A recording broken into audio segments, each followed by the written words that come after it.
Rp50.000 saja.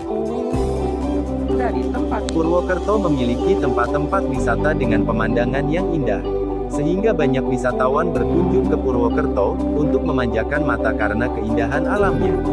Salah satu tempat wisata yang sering dikunjungi wisatawan baik lokal maupun luar negeri, yaitu Baturaden, yang berada di sebelah utara kota Purwokerto, tepatnya di lereng Gunung Slamet. Tidak sedikit hotel dan villa indah berdiri di kawasan ini untuk memenuhi kebutuhan tempat tinggal di kawasan Baturaden, dengan hawa yang sejuk dan pemandangan yang indah membuat wisatawan betah untuk tinggal di setiap hotel maupun villa yang ada di sini.